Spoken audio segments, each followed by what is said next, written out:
गाड्या सुटल्या. पाच आणि क्रमांक 16 सुटला या मैदानातला आणि पुढले थोडंसं मागे सराव.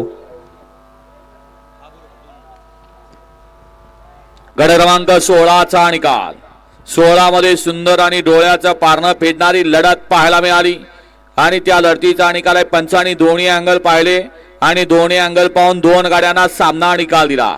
तास क्रमांक 2 वरून धावलेली गाडी नाथचा प्रसन्न मोबाईल से धुमा सुसगाव सद्गुरु संत बाळवंशन सिद्धनाथ प्रसन्न सागर शेठ कटरे कटरेवाडी घाणंद पॉवर प्लस कराड आराधना बार खरसोंडी पंचायत समिती सदस्य राहुल मामा रुपनर मांडवे यांचा द्वादश हिंद केसरी बकासूर आणि त्याच्यासोबत डावीला पाला महाराज पोलीस सभापती संध्या राहुल जाधव पहलवान मिनेश राहुल जाधव डोरलेवाडीकरांचा मल्हार ही गाडी आहे. आणि दुसरी गाडी आहे तास क्रमांक 5 वरून धावलेली गाडी श्री स्वामी समर्थ नागेश्वर सन्न स्वर्गीय मित्तल ग्रुप बैलगाडा संघटना आराध्या दडस माशिरस यांचा राणा सेठ आणि रुद्रभैया कोडळकर यांचा भोला या दोन गाड्यांना सामना दिला. दोन्ही बैलगाडी मालकांचं त्यावर विराजमान असलेल्या दोन्ही चालकांचं हार्दिक अभिनंदन. गाड्या